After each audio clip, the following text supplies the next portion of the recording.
क्या होगा।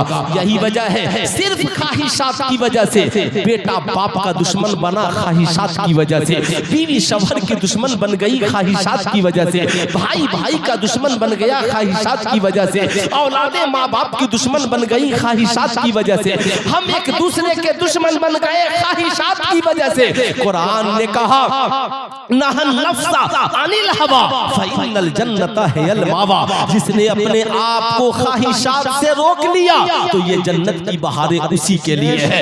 मैं आपको बताना चाहूंगा ख्वाहिशें सिर्फ एक ही जगह पूरी होंगी। आप कहेंगे उस जगह का नाम क्या है, या उसी जगह का नाम जन्नत है। जन्नत में ख्वाहिशें सबकी पूरी हो जाएंगी, जन्नत में कोई टेंशन नहीं होगा। किसकी ख्वाहिश पूरी नहीं होगी। अभी आप जलसे में बैठे हैं, आपने सोचा एक कप बेहतरीन कॉफी मिल जाए, दूध है तो कॉफी नहीं, कॉफी है तो चीनी नहीं, अगर सारी चीजें मिल गई तो आग नहीं है, तो बनाने वाला नहीं। मगर जन्नत में न कॉफी बनाने का टेंशन, न सेब तोड़ करके लाने का टेंशन। ख्वाहिश हुई और खा लिया।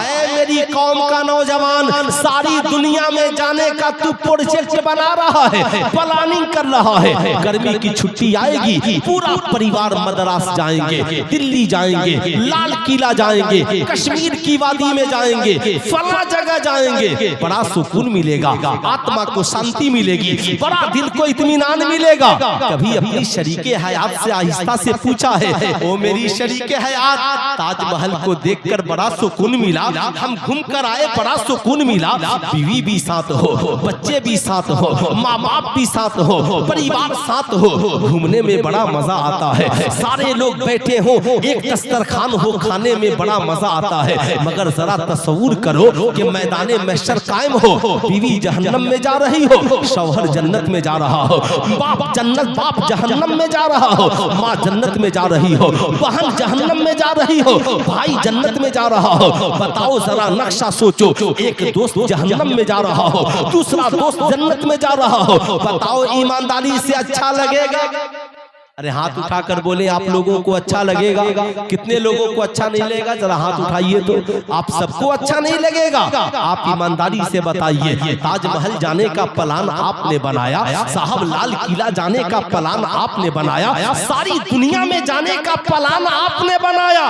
कभी आपने अपने घर के लोगों को जन्नत में ले जाने का प्लान बनाया? कभी जन्नत में जाने का प्रोजेक्ट तैयार किया? कभी आपने अपने घर वालों से कहा माँ कितना अच्छा होता तू भी जन्नत में होती, मैं भी जन्नत में होता? आपने कभी अपनी बीवी से कहा ए मेरी शरीके हयात कितना अच्छा होता तू भी जन्नत में होती, मैं भी जन्नत में होता? कभी आपने अपने दोस्त से कहा ए मेरे दोस्त तू चाहता है हर लम्हा मैं तेरे साथ रहूं, बता कितना अच्छा होता कि हम दुनिया में भी साथ रहते और जन्नत में भी तेरे साथ रहते। साहब आप कहेंगे मौलाना फिर जन्नत में जाने के लिए करना क्या होगा? कुरान कहता है जन्नत में जाने की एक ही राह है, आमिना के लाल के दामन को मजबूती से थाम लो, जन्नतुल फिरदौस तेरा ठिकाना हो जाएगा। नबी से इश्क करो, नबी से प्यार करो, जब बात नबी की आए तो किसी की न सुनो, नबी की पैरवी करो, नबी करीम सल्लल्लाहु अलैहि वसल्लम की सीरत को अपनाओ। साहब फिर देखो जिंदगी के मजे ही कुछ और है। लेकिन आज हमारी कौम के नौजवानों की पोजीशन आप ईमानदारी से बताइए, जिसे 2 रोटी की जरूरत है अगर 3 रोटी खा ले तो तबीयत बिगड़ेगी नहीं बिगड़ेगी? अरे बोले जरा जोर से, तबीयत बिगड़ेगी ना? कितनी रोटियां खाने से? 3 रोटियां खाने से। जाहिर सी बात है अगर एक कपड़े की जरूरत है 2-4 कपड़े पहन ले तबीयत बिगड़ जाएगी। सुल्तान रजा पूछना चाहता है हर शय को जरूरत के मुताबिक इस्तेमाल करे। बाबू खत्म हो गई? अच्छा माशाअल्लाह माशाअल्लाह, है ना? ऑपरेटर लोग हैं, अच्छा है भाई, कम से कम ये तो चेक कर रहा है। हम लोग भी ऑपरेटर ही हैं, है ना साहब? अगर पता चले कि इस इंसान का ईमान अकीदा दुरुस्त है कि नहीं है तो बरेली के रजा का थर्मामीटर लगाकर चेक करते हैं कि हुस्सामुल हरमैन के बारे में इसका क्या ख्याल है। हुस्सामुल हरमैन के बारे में इसका इसका क्या ख्याल है, ताकि पता चल जाए दो रंगी छोड़ दे एक रंग हो जा, सरासर मोम या फिर संग हो जा। रात में कहना चाहूंगा आप ईमानदारी से बताएं, अगर 2 रोटी की जरूरत है 3 हो जाए तो सेहत के लिए नुकसान दे। साहब 2 बूटी की जरूरत है 4 बूटी हो जाए सेहत के लिए नुकसान दे। 2 गिलास पानी की जरूरत है 4 गिलास पानी पी लो सेहत के लिए नुकसान दे। अबे पगला जब इतना जानता है तो मोबाइल की जरूरत जितनी है उतना इस्तेमाल क्यों नहीं करता है।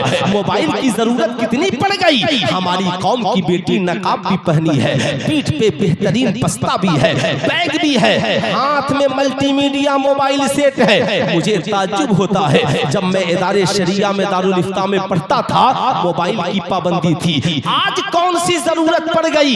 हर नौजवान के हाथ में मोबाइल, पढ़ने वाले के हाथ में मोबाइल, बेटी के हाथ में मोबाइल, बेटे के हाथ में मोबाइल। व्हाट्सएप की जरूरत कब पड़ती है। क्या कभी आपने इसके बारे में कभी सोचा। फेसबुक की जरूरत कब पड़ती है, कभी आपने इसके बारे में सोचा। साहब ताज्जुब की बात है, मैट्रिक के नौजवान को व्हाट्सएप की जरूरत क्यों है, मैट्रिक में पढ़ने वाले नौजवान को फेसबुक की जरूरत क्यों है।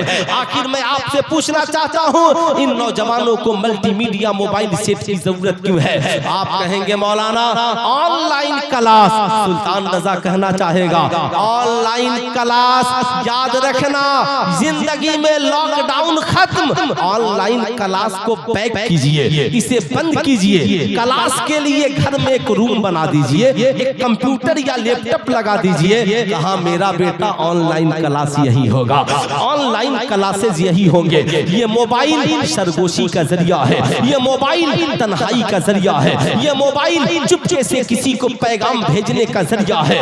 बाप को पता नहीं है इस मोबाइल के जरिया बेटा किसे मैसेज भेज रहा है, शौहर को पता नहीं है इस मोबाइल के जरिया बीवी कैसे किसे मैसेज भेज रही है। इस साहब बाप को पता नहीं है इस मोबाइल के जरिया बेटी किसे मैसेज भेज रही है।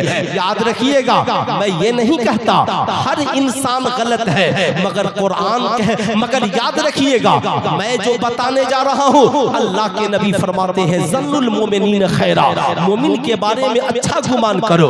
मेरा गुमान आपके बारे में बेहतर है, मगर झारखंड की उस लड़की के बारे में क्या कहेंगे। नमाज भी पढ़ती थी, कुरान भी पढ़ती थी, मोबाइल भी नहीं था, घर में एक ही मल्टीमीडिया सेट मोबाइल था, मगर उसके जरिया जिससे कनेक्शन हुआ धर्म बदल गया, साहब जाति बदल गई, साहब ईमानो अकीदा बेच दिया, साहब उसने अपनी जिंदगी को तबाह बर्बाद कर लिया। साहब ये एक मोबाइल ही तो है। मैं आपसे पूछना चाहता हूँ ऐ मेरी कौम का नौजवान जरा सीने पे हाथ रखकर सोच, जहाँ पे गैर खड़े हैं आज वहाँ आपकी तादाद कितनी है।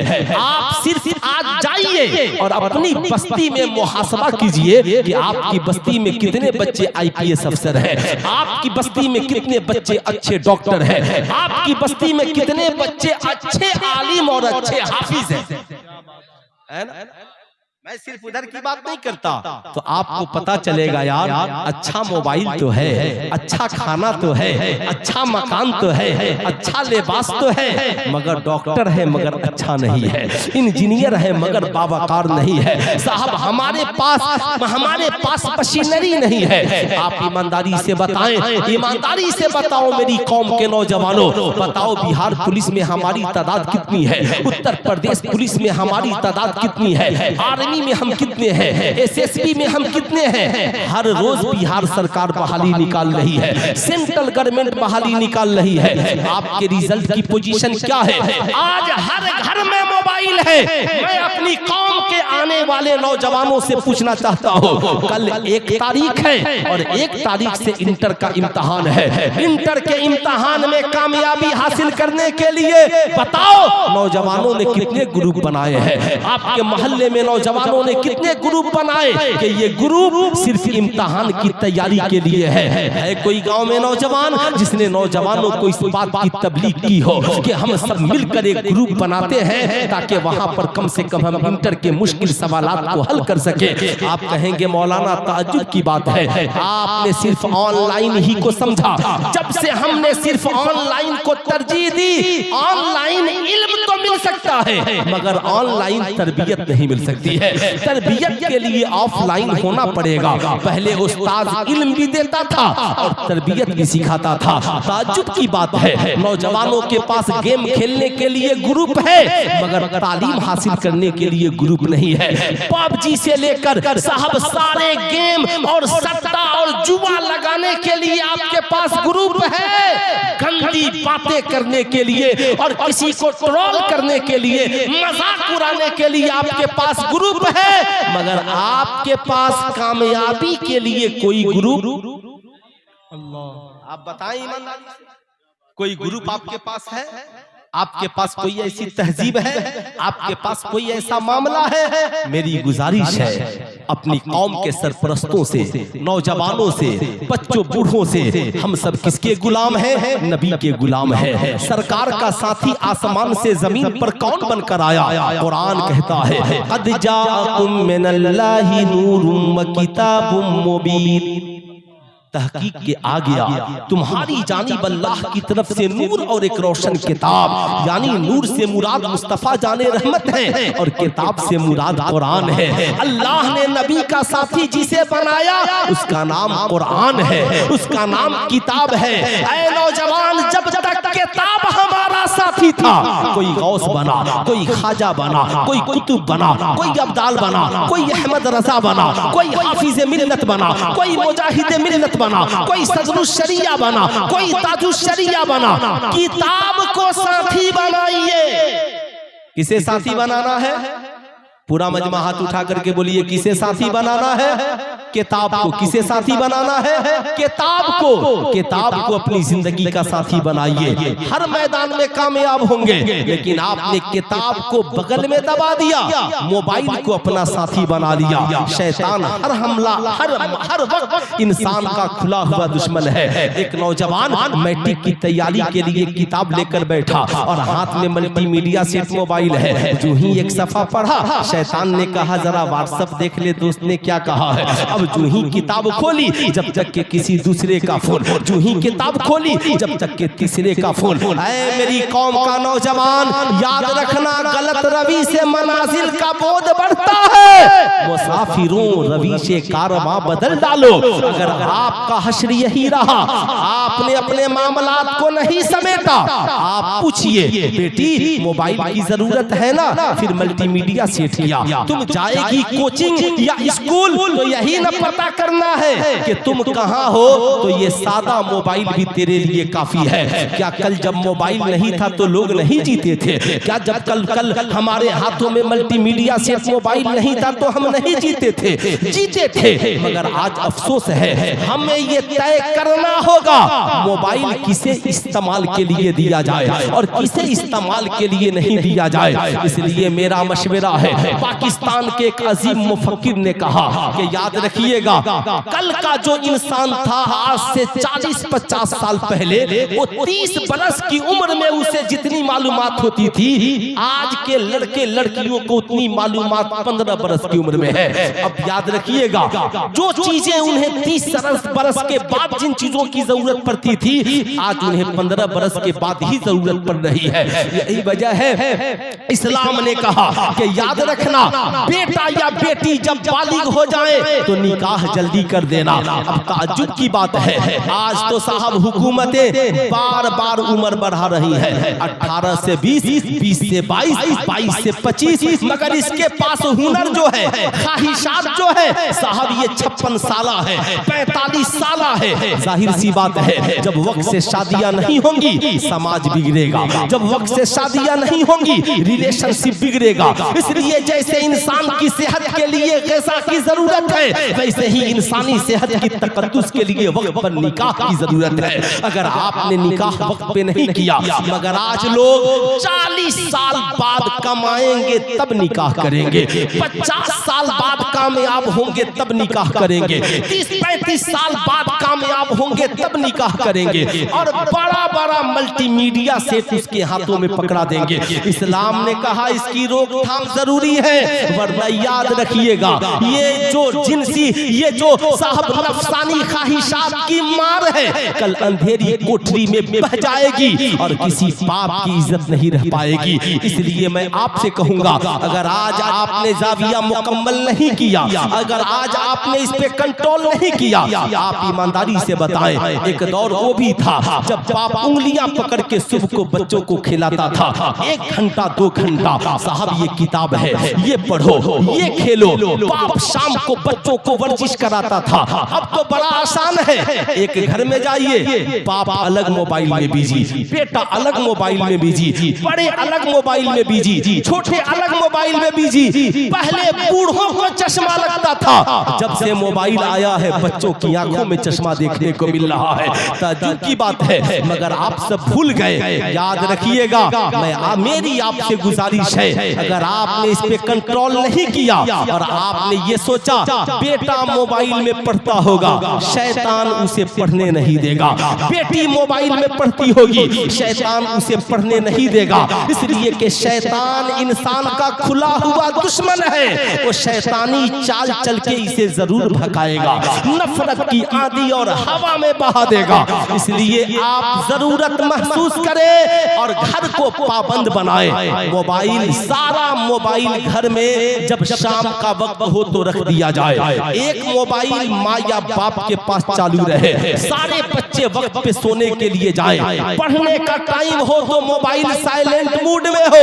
दोस्त का फोन आए, बोल देना, अपने बेटे से कह दीजिए, बोल देना कि मगरिब बाद जब मैं घर चला जाऊं तो मेरे बाप का नंबर है, ये फोन कर लेना। ये मेरी माँ का नंबर है, इस पे फोन कर लेना। ये मेरे बड़े भाई का नंबर है, उस पे फोन कर लेना। ठीक है साहब, कोई जरूरी नहीं है। आपसे मैं कहना चाहूंगा, अगर आपने ऐसा नहीं किया तो किसकी इज्जत कब लूट जाएगी इसका कोई ठिकाना नहीं है। यही वजह है आज जरूरत इस बात की है कि आप ये तवज्जो करें। मदारिस में कितने % बच्चे पढ़ते हैं? मदारिस में 1% बच्चे पढ़ते हैं, मगर कसम खुदा की जब पढ़कर निकलते हैं और बावकार बनकर निकलते हैं तो मदरसे का एक बच्चा पूरे गांव में इनकलाब लाने के लिए काफी होता है। यही वजह है शरीयत कहती है, बरस पहले सबसे पहले इस दुनिया में जिसने इस नजरिए को पेश किया कि रिश्वत लेना हराम है, ये नजरिया इस जमीन पर आलम इंसानियत के लिए किसी और ने नहीं दिया, बल्कि आमिना के लाल ने दिया है, मुस्तफा जाने रहमत ने दिया है। रिश्वत लेने वाला भी जहन्नम में जाएगा और रिश्वत देने वाला भी जहन्नम में जाएगा। बहुत उम्दा, बहुत उम्दा। नारे तकबीर, नारे रिसालत, अज़मत इस्लाम, रिफात इस्लाम, शौकत इस्लाम। असल में आज अल्लामा महबूब गौहर साहब ने जो मिजाज दिया, बिल्कुल नया मिजाज है ना, और बिल्कुल नया मिजाज दिया। अब जरा और आगे बढ़िए। ये डिग्री वाले सिर्फ जहाँ जहाँ पहुँचे फसाद हुआ, खल्फसाद हुआ। अभी आपने यूपीएससी और बीपीएससी के शिक्षक शिक्षिकाओं के काले करतूत को सुना है। साहब टीचर है, आप पढ़ाने के लिए गए हैं, आप आदर्श पुरुष हैं, इश्क लड़ाने के लिए स्कूल में नहीं गए हैं। जब पढ़ाने वाला इश्क लड़ाने वाला हो जाएगा तो पढ़ने वालों के लिए आदर्श पुरुष कैसे बनेगा? अगर आदर्श पुरुष इंडिया में किसी को देखना हो तो बरेली के अहमद रजा को देखिए। जिनके शागिर्दों को देखेंगे तो कभी मुस्तफा जाने रहमत की याद आएगी, कभी गौसे आजम की याद आएगी। आपसे मैं कहना चाहूंगा, आखिर इसकी वजह क्या है? चूंकि ये सब डिग्री होल्डर है, इन्हें पता ही नहीं है पेशाब करने का तरीका क्या है। जहां चाहा खड़े होकर पेशाब कर लिया, इन्हें पता ही नहीं है पानी पीने का क्या तरीका है। जहां चाहा वैसे ही मामला जमा दिया। अब साहब इन्हें पता ही नहीं है क्या हलाल है और क्या हराम है। कभी माँ को मारा, कभी भाई को मारा, कभी भाई से बेईमानी, कभी माँ से बेईमानी। ऐसा काला करतूत जिस विभाग में गए उसी विभाग को लूट खसोट कर बर्बाद कर दिया। लेकिन आइए मैं आपसे कहना चाहूंगा, पूरी दुनिया को बर्बादी से बचने का नजरिया सबसे पहले जिस बादशाह ने दिया था उस बादशाह का नाम हजरत उमर इब्ने खत्ताब। है ना। और उन्हें ये नजरिया मुस्तफा जाने रहमत ने दिया। आप ताज्जुब करेंगे, तू समझ नहीं रहा है, सिर्फ जज्बात में बोल रहा, इधर आके बैठ, है ना। इसलिए अभी तो खड़े खड़े खाना पीना मना है, इधर आके बैठो, आज के बाद बैठ कर खाना, है ना। गौर से सुनिएगा, आज अगर कोई सिर्फ एक गांव का मुखिया हो जाए तो बेहतरीन स्कॉर्पियो होनी चाहिए, बेहतरीन एकदम लीलन का व्हाइट कुर्ता पैजामा होना चाहिए, बेहतरीन रायबन का चश्मा होना चाहिए, भले वो रिश्वत के पैसे की स्कॉर्पियो क्यों नहीं हो, घूस के पैसे की स्कॉर्पियो क्यों नहीं हो, रंगदारी के पैसे का राइबन का चश्मा क्यों नहीं हो, लेकिन चश्मा पहन कर इतरा रहा है। अब साहब वो फिर विधायक बन जाए तो शान मत पूछिए, अगर एमपी एमएलए बन जाए तो फिर मत पूछिए, अगर किसी मुल्क का प्रधानमंत्री बन जाए तो साहब जॉर्ज डब्ल्यू बुश से भी जाकर कभी पूछिएगा, डोनाल्ड ट्रंप से भी जाकर कभी पूछिएगा, कभी कभी इन बादशाहों से पूछिएगा। साहब इनके पास एक मुल्क की हुकूमत मिली ना तो जमीन पर अकड़ कर चलने लगे। अल्लाह ने कहा इन्नल्लाह ला युहिब्बुल मुतकब्बिरीन, बेशक अल्लाह तकब्बुर करने वालों को पसंद नहीं करता। साहब थोड़ी सी ताकत मिली, अपने आप को सुपर पावर समझने लगे। उन सुपर पावर को पता नहीं है, नमरूद ने भी सोचा था इब्राहिम खलीलुल्लाह के सामने सुपर पावर बन जाऊंगा, आग लगा दी, कहा इसी आग में खलील तुझे भी जला दूंगा, तेरे मिशन को जला दूंगा, तेरे दीन को जला दूंगा, तुझे जला दूंगा। आग लगा दी और साहब हजरत इब्राहिम खलीलुल्लाह को उठवा कर आग में डलवा दिया। रब ने कहा या नारा कूनी बरदम व सलामन अला इब्राहिम, ऐ आग इब्राहिम पे ठंडी हो जा। सलामती के साथ आग जलती रही, इब्राहिम चलते रहे, आग के शोले भड़कते रहे, रब के खलील चलते रहे। तो रब जिसे बचाए उसे नमरूद की आग नहीं जला सकती, और लॉस एंजलिस में रब आग लगा दे तो सुपर पावर की ताकत उसे कभी बुझा नहीं सकती।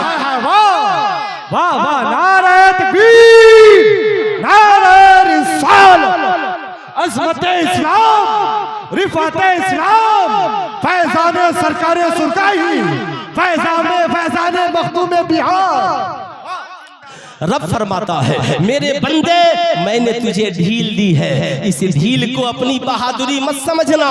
इन्ना बतश रब्बिकल शदीद, तेरे मौला की पकड़ बहुत सख्त है। अब नतीजा क्या निकला, सिर्फ इनके पास डिग्रियां हैं, जिस महकमे में गए लूट खसोट का बाजार गर्म कर दिया। साहब नौकरी हो गई तो बेटी वाले को लूट रहा है जहेज के नाम।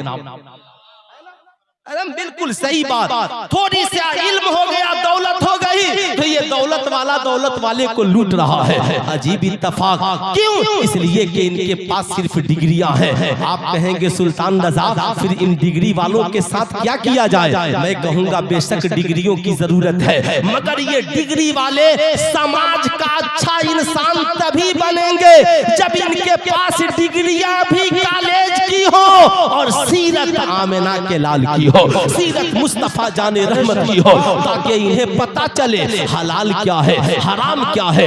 जमाना आज कह रहा है शराब पीना गलत है, जना करना गलत है, जुआ खेलना गलत है, ताश के पत्ते को हाथ में लेना गलत है, रिश्वत मांगना गलत है, सूद खाना गलत है, किसी पे जुल्म करना गलत है। जमाना आज कह रहा है, 1400 बरस पहले इस्लाम ने कहा महबूब बता दीजिए हलाल क्या है और हराम। बेशक हलाल क्या है और हराम क्या है। अब आप कहेंगे मौलाना फिर किया क्या जाए? आज जब मदरसे की बात आती है ना, सब के सब हिसाब किताब के लिए पहुंच जाते हैं, ये काम वो काम फला काम। मैं कहूंगा जहां आपके बच्चे 99% पढ़ते हैं, कभी उन कॉलेजों का भी हिसाब लीजिए, कभी आप उन स्कूलों का भी हिसाब लीजिए, आप कभी उन कॉलेजों के भी करीब जाइए, स्कूलों के करीब भी जाइए, जाकर पूछिए कॉलेज के प्रोफेसर साहब मेरी बेटी तो आवारा नहीं थी, सर पे दुपट्टा रहता था, क्या बात है सर से दुपट्टा उतर गया? मेरा बेटा शराबी नहीं था, कॉलेज में आने के बाद शराबी कैसे बन गया? अरे ये मेरा बेटा ये तो कभी आंख नहीं दिखाता था, ये माँ को गालियां कैसे देने लगा? कहेंगे जाओ जाओ हम किताबें पढ़ाने आए हैं, हम सिलेबस पूरी कराते हैं, सिलेबस पढ़ाते हैं, आपके बच्चों को किरदार और इखलाक नहीं पढ़ाते। मगर हमारी कौम का कोई बच्चा भूले से मदरसे में पढ़ने चला जाए तो हमारा आलिम उसे किताब भी पढ़ाता है, साथ में नबी का किरदार भी पढ़ाता है। हमारी कौम की बेटियां अगर मदरसे में पढ़ने चली जाएं, हमारी आलिमा उसे किताब भी पढ़ाती है और साथ में सैयदा खातूने जन्नत का किरदार भी पढ़ाती है। आज सबसे बड़ी हमारी कमजोरी ये रही, आज पूरे इंडिया में साहब क्रिश्चियनों की तादाद बड़ी मुख्तसर है, मगर हर बड़े शहर में उसके अपने स्कूल है कि नहीं है?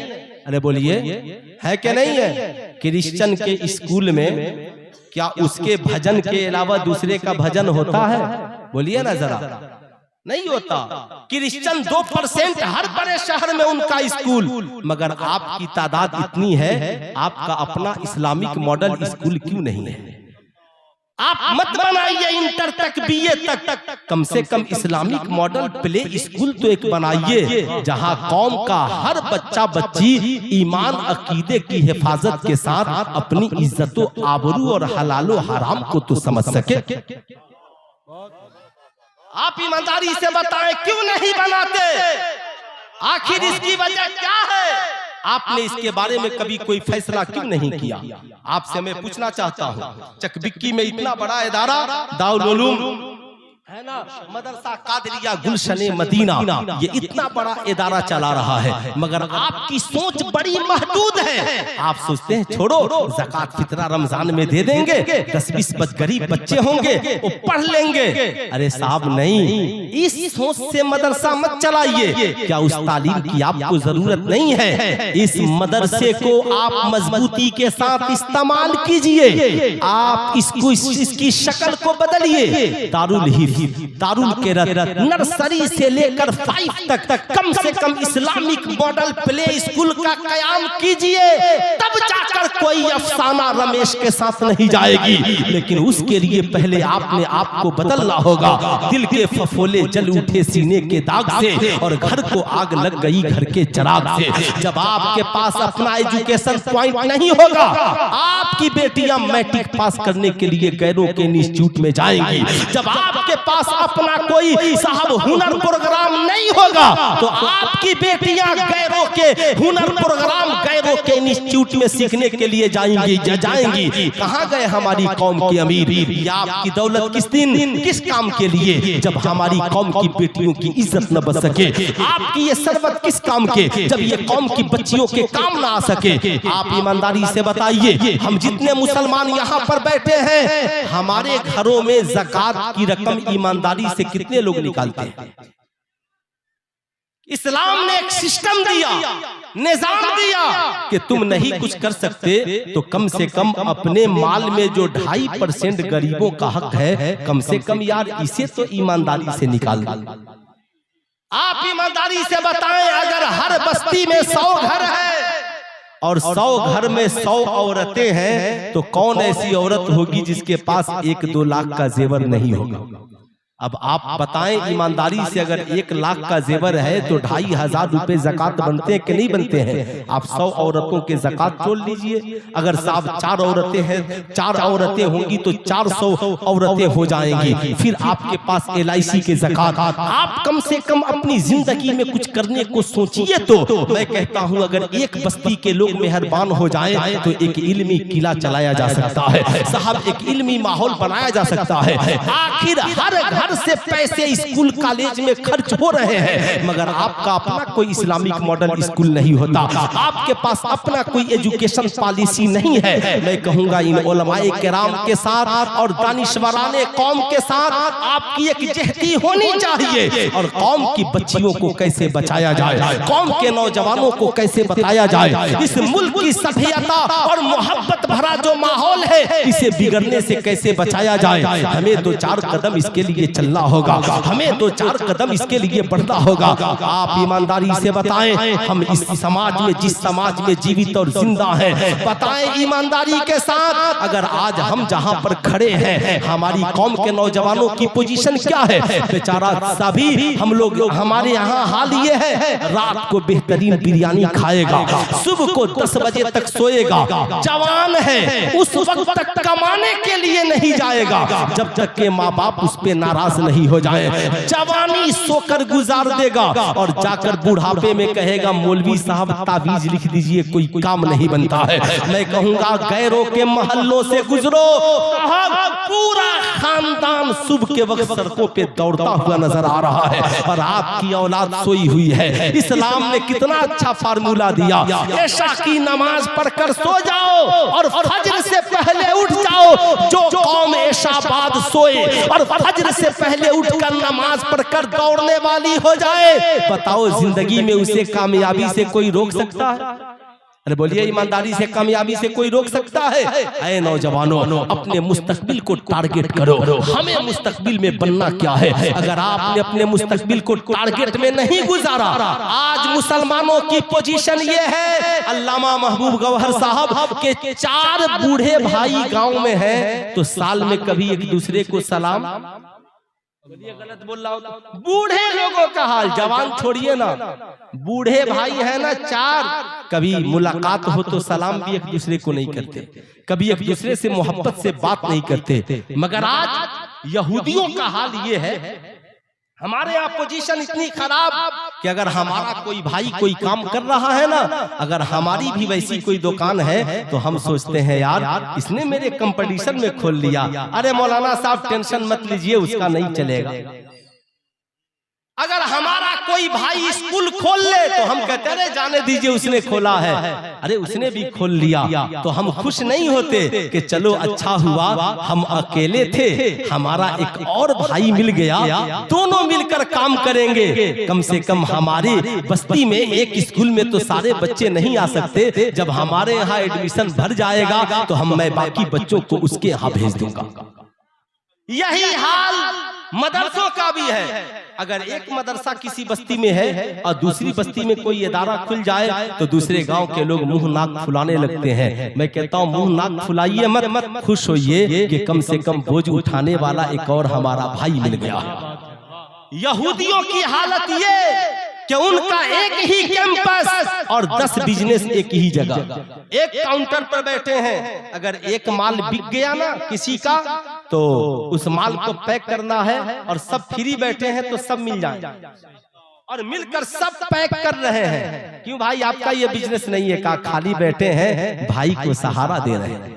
भाई को ये इखलाक तो आपका न था, ये किरदार तो आपका न था, आप दूसरे को सहारा देते, आप दूसरे की पोजीशन को मजबूत करते, आप दूसरे को तैयार करते। मैं आपसे कहूंगा नफरत की आंधियों को मिटाइए, मोहब्बत की आंधियों को चलाइए, इन मदारिस को मजबूत कीजिए, ये सोचकर मजबूत कीजिए। मदारिस होंगे तो आलिम पैदा होंगे, आलिम पैदा होंगे तो एक तहरीक चलेगी और तहरीक चलेगी तो समाज बदलेगा। हम बदलेंगे, अपने मिजाज को बदलिए।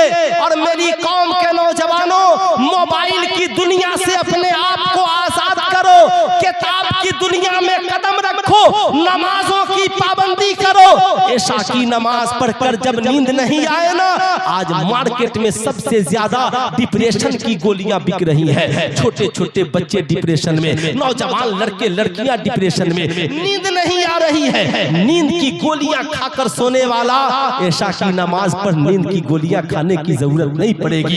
दिल बेचैन हो तो रुदो सलाम पर नींद की गोलियां खाने की जरूरत नहीं पड़ेगी। मैं तो कहता हूं मैट्रिक इंटर में पढ़ने वाला नौजवान, रात को नींद ना आए ना, अपनी किताब लेकर पढ़ते हुए लेट जा, 10 मिनट में तुझे नींद आ जाएगी। सुबह को उठकर फजर की नमाज पर सड़कों पे दौड़, इतना दौड़ और जिंदगी को टारगेट बना।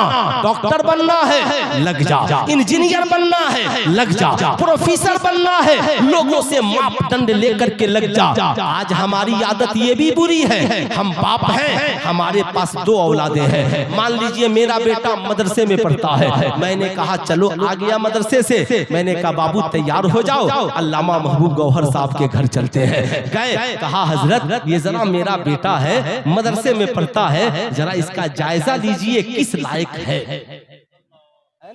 आप कभी टेस्ट नहीं लेते ना, तो आप लें, जरूर लें। हजरत ने कहा हाँ ये लड़का पढ़ तो रहा है, ठीक है, ज़हीन है, ऐसा करे इसे ये पढ़ लेना तो हजरत मौलवी के बाद डीएलएड करा दे, इधर इसका रुझान है, बीपीएससी की तैयारी करा दे। उसके बाद ये लड़का शेर व शायरी की भी शौक रखता है, तो साहब इसे शायर भी बना दे। चलिए ये लड़का खिताबत का शौक रखता है, खतीब बना दे।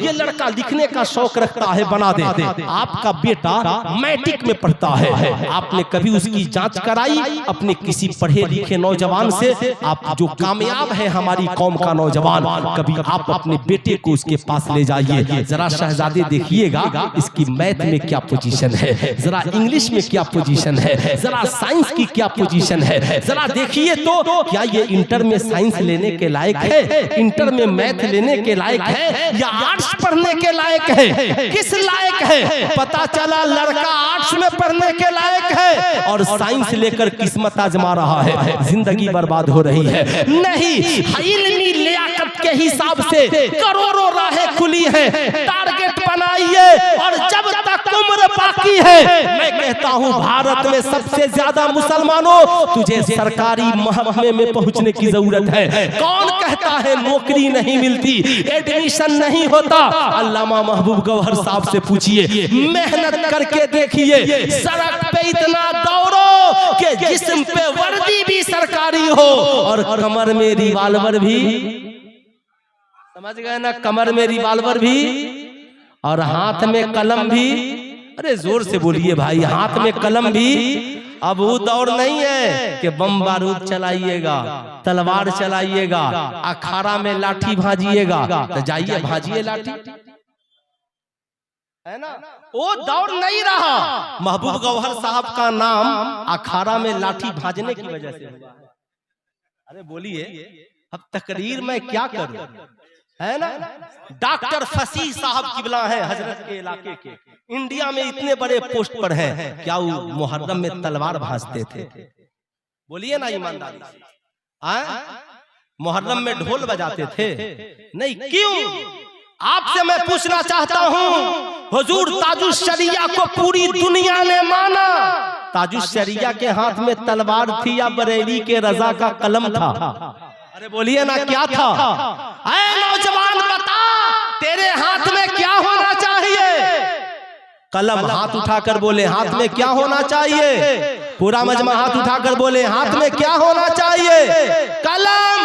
एक हाथ में कलम और एक हाथ में किताब। मगर हाल क्या है, कितने नौजवान हाथ उठाए, कलम क्या पहनेगा, इसके हाथ में तो सिखों का कड़ा है।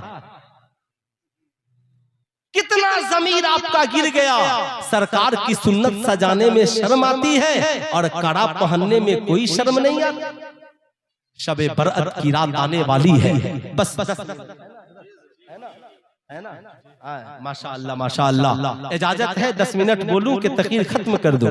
इजाजत है आप लोगों की? जरा दोनों हाथों को उठाकर बोल दें या रसूल अल्लाह, और जरा प्यार से बोल दें या हबीब अल्लाह। अच्छा एक बात बताइए, फैजान पाने के लिए हम लोग कहाँ कहाँ जाते हैं? जाते हैं ना भाई, अजमेर शरीफ, बरेली शरीफ, बगदाद शरीफ, कलियर शरीफ, देवा शरीफ, कालकी शरीफ, और मस्जिद में भी जाते हैं फैजान ही पाने के लिए।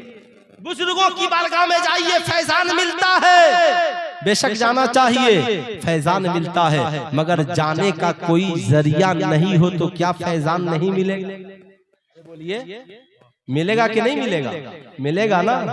हजरत अवैस करनी कर्न में है और सरकार मदीने में, सरकार मदीने में है, मुलाकात ना हो सकी। क्यों? इसलिए कि माँ की खिदमत करते रहे। किसकी खिदमत करते रहे? पूरा मजमा हाथ उठाकर बोले, किसकी खिदमत करते रहे? माँ की खिदमत करते रहे। माँ ने दुआ कर दी, मौला मेरा अवैस तेरे हबीब की मोहब्बत में मस्त रहता है। मैं भी मस्त रहती हूँ, फैजान जारी हो जाए। जमाने की निगाहों ने देखा, अल्लाह के नबी ने कहा, उमर मेरे विसाल के बाद ये जुब्बा ले जाकर मेरे अवैस को कर्न में देना और कहना मेरी उम्मत की बख्शिश के लिए दुआ करे। सुल्तान रजा कहना चाहेगा, फैजान यहीं से जारी हो जाएगा। आप दिल से माँ की खिदमत में लग जाए, बाप की खिदमत में लग जाए, भाई बहन की खिदमत में लग जाए, उलमा की खिदमत में लग जाए, बीवी बच्चों की खिदमत में लग जाए, यकीन के साथ खिदमत में लग जाए। फिर देखे कमाल, शबे बरअत की रात आने वाली है, आने वाली है ना शबे बरअत की रात। ये किस कौन महीना चल रहा है? शाबान का। शबे बरअत की रात आने वाली है, शबे बरअत की रात, बख्शिश की रात, मगफिरत की रात, जहन्नम से छुटकारे की रात। मगर कुछ लोग ऐसे हैं जिनकी उस रात में भी बख्शिश नहीं होगी। नंबर 1, माँ बाप का नाफरमान। कौन? माँ बाप का। नंबर 2, दायमी शराब पीने वाला, हमेशा हैं। और एक वो जो बड़े खुददार होते हैं, डॉक्टर इकबाल के इस शेर पे अमल करते हैं, मेरा तरीक अमीरी नहीं गरीबी है, मेरा तरीक अमीरी नहीं फकीरी है, खुदी न बेच गरीबी में नाम पैदा कर। प्यासे रहेंगे मगर मांगेंगे नहीं, भूखे रहेंगे मगर मांगेंगे नहीं, सिला हुआ कपड़ा पहन लेंगे मगर मांगेंगे नहीं। आसान तरीका है। आप अपने बेटे से कहिए, बेटा जरा चचा के घर जाना और कहना कि आज मेरे घर एक सेब की जरूरत है ना। अब आपका बच्चा पहुंचा, का चचा एक सेब चाहिए। साहब गरीब था ना, कहेगा शहजादे माफ करना, आज मेरे घर सेब नहीं है। बेटा आ गया, क्या हुआ? कहा सेब नहीं है। नो टेंशन, सेब लाओ, पॉलिथीन में डालो, अनार लो, फल डालो, चुपके से भेजवा दो। गरीब का दिल भी नहीं दुखा, काम भी बन गया। आप चाहते हैं ना कि आपके रोजे मकबूल हो, साहब दिखाने की जरूरत नहीं है। साहब जब एक फाहिशा औरत जंगल से गुजर रही हो और कुत्ते को प्यास लगे पानी पिला दे तो खुदा उसकी खताओं को माफ कर देता है। तो जो बंदा किसी रोजादार को इफ्तार करा दे, खुदा उसे कितना माफ करेगा। हम लोग सिर्फ बुजुर्गों के मानने वाले हैं। हिंदुस्तान के सबसे बड़े वली का नाम हजरत ख्वाजा गरीब। अरे हाथ उठाकर बोले हजरत ख्वाजा गरीब, हजरत ख्वाजा गरीब। आज कुछ लोग जानते हैं कि शायद ख्वाजा गरीब नवाज है ना, सिर्फ उन्होंने मुर्दे को जिंदा कर दिया, जोगी जयपाल को उड़ा दिया, खड़ाऊ को उड़ा दिया। ये सारी करामतें बाद में है। इतने बड़े जबरदस्त तालीम के जब उनके उस्ताद हरम में लेकर पहुंचे और हजरत ख्वाजा गरीब नवाज ने इल्मे तफसीर बयान करना शुरू किया तो उलमाए हरम ने कहा, हुजूर मोइनुद्दीन को कुछ दूर दिन छोड़ दीजिए ताकि अरब के उलमा इनके इल्म से फैज़याब हो जाए। वाह वाह, नारे तकबीर, नारे रिसालत, फैज़ान गरीब नवाज। इतने बड़े आलिम, इतने बड़े जबरदस्त तालीम। हजरत ख्वाजा गरीब नवाज, ईद का दिन है। किसका दिन है? और ईद आने वाली है, फिर मेरी और आपकी मुलाकात भी नहीं होने वाली है। ईद आने वाली है, आप भी याद रखें। खुशी का मतलब ये नहीं है कि मेरी होंठ में पान हो और हम खुश, हमारे जिस्म पे रंगीन कपड़ा, हम खुश नहीं। बुजुर्गों के उर्स में जाने वालों, ख्वाजा गरीब नवाज के मिशन को अपनाने वालों, सुल्तान रजा तुझसे कहना चाहेगा, ख्वाजा गरीब नवाज के इस मिशन को भी अपनाओ। निकले हैं ईद की नमाज पढ़ने के लिए, देखा एक गरीब और बीना बच्चा सड़क किनारे खड़ा है, आंखों में आंसुओं के कतरात है। करीब पहुंचे, कहा क्या हुआ? कहा मेरा बाप भी होता तो नए कपड़े पहनाता, मेरी बाप भी होती तो मेरी जिंदगी में खुशियां होती। हजरत ख्वाजा गरीब नवाज उसकी हथेली को पकड़ते हैं, घर लाते हैं, गुस्ल कराते हैं, साफ सुथरा करते हैं और अपना कपड़ा उसे पहनाते हैं और पहना कर लेकर ईदगाह पहुंच जाते हैं। जमाने को दरसे वफा देते हैं। हजरत ख्वाजा गरीब गरीब नवाज के मानने वालों, ईद का बहुत सुनहरा मौका आने वाला है। जब तेरे घर ईद आए ना, 5000 का जींस पहनने की जरूरत नहीं है, 19,000 का जूता पहनने की जरूरत नहीं है। मेरी कौम की माओ बहनों, तुम भी सुन रही हो तो सुनो, 5000 का लहंगा और 5000 का कपड़ा और 5000 के ड्रेस पहनने की जरूरत नहीं है। पता करो मेरे मोहल्ले में कौन गरीब है जिसके पास कपड़ा नहीं है। ये कोशिश करो, 5000 है ना, 4 मोहल्ले के गरीब लोगों को भी साथ ले लो। चलो चलो आज ईद की मार्केटिंग करके आते हैं। वो कहेगा पैसे नहीं है, कहा टेंशन ना लो, पैसे नहीं है तो क्या हुआ, मेरे साथ चलो। उन्हें लेकर जाना, चुपके से दुकानदार को पैसे देना, कहा 5 जोड़े कपड़े दो, इन 4 को पहले दो और इन्हीं की तरह मुझे भी एक जोड़ा दे दो, ताकि उनकी ईद पहले हो जाए, मेरी ईद बाद में हो। उनकी ईद तो एक दिन की होगी, मगर उनकी दुआओं से तेरा पूरा साल ईद में बदल जाएगा।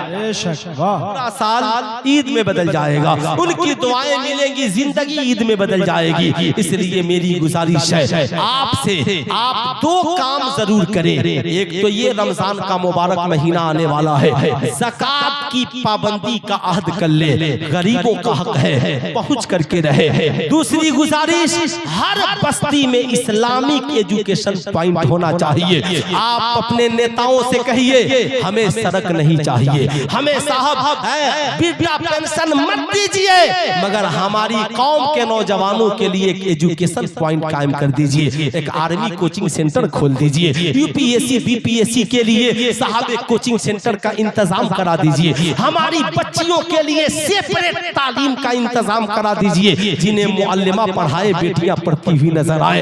अगर हम तालीम में जिस दिन मजबूत हो गए, इंशाअल्लाह बाजू हमारे होंगे और कलम हाथ में सरकारी होगा। जिस दिन आपने इस पे मिशन बना लिया कि हाथ मेरा हो, कलम सरकारी हो, उस दिन आपको कामयाबी से कौन रोक सकता है। मगर आपको मिशन बनाना होगा। इन मदारिस को खूब मजबूत कीजिए, इन मदारिस को खूब आबाद कीजिए, वरना याद रखिए साहब डॉक्टर इकबाल ने कहा, नहीं तेरा नसीमन कसरे सुल्तानी के गुंबद पर, तू शाहीन है बसेरा कर पहाड़ों के चट्टानों पर। आपने याद किया होगा आज हमारा बरादरे वतन 800 किताबों का लेखक मर गया वृद्धा आश्रम में, जहाँ पे ओल्ड होम में मर गया, बेटा अंतिम संस्कार में ना आया।